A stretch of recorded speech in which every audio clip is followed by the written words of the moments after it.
আপনি কি চিংড়ি প্রেমী? তাহলে আর দেরি না করে চিংড়ি মাছের এই ভিডিওটা দেখে নিন ঝটপট। সবার প্রথমে ধুয়ে রাখা চিংড়ি মাছগুলোয় পরিমাণ মতো নুন আর হলুদ গুঁড়ো দিয়ে ম্যারিনেট করে নেব। এইবার কড়াইতে সর্ষের তেল গরম করে ম্যারিনেট করা চিংড়ি মাছগুলো দিয়ে ভেজে তুলে নেব। এইভাবে সব চিংড়ি মাছগুলোকেই আমি ভেজে নিচ্ছি। এরপর কড়াইতে কয়েকটা গোটা গরম মশলা ফোড়ন দিচ্ছি। ফোড়ন থেকে সুবাস বেরোলে তাতে ঝিরি করে কেটে রাখা পেঁয়াজ দিয়ে লাল করে ভেজে নেব। তারপর তাতে আদা আর রসুনের পেস্ট দিয়ে খুব ভালো করে কষিয়ে নিতে হবে।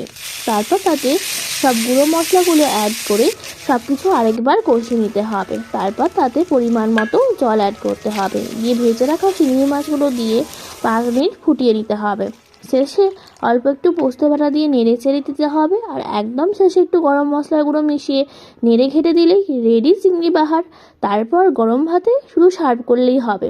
ভিডিওটা ভালো লাগলে লাইক আর সাবস্ক্রাইব করে চ্যানেলটির পাশে থাকবেন কিন্তু।